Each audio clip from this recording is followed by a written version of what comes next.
الحمد لله رب العالمين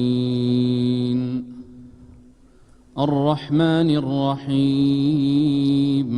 مالك يوم الدين إياك نعبد وإياك نستعين اهدنا الصراط المستقيم صراط الذين أنعمت عليهم غير المغضوب عليهم ولا الضالين آمين.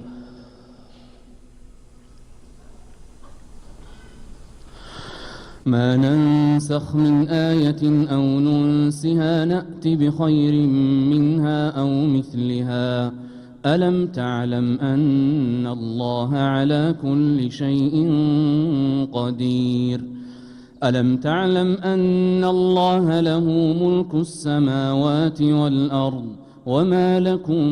من دون الله من ولي ولا نصير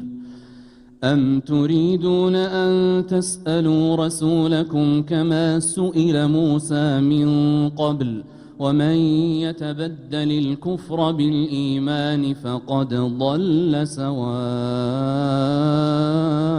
السبيل ود كثير من أهل الكتاب لو يردونكم من بعد إيمانكم كفارا حسدا من عند أنفسهم من بعد ما تبين لهم الحق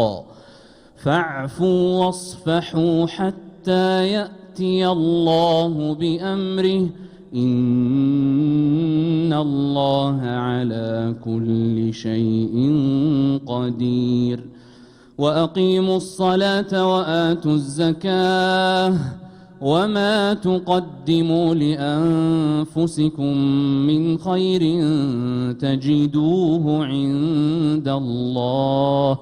إن الله بما تعملون بصير وقالوا لن يدخل الجنة إلا من كان هودا أو نصارى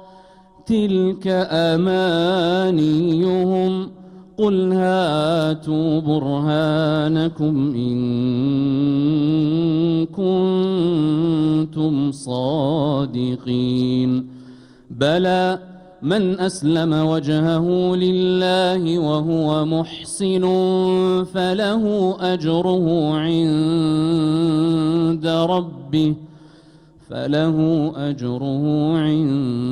ربه ولا خوف عليهم ولا هم يحزنون.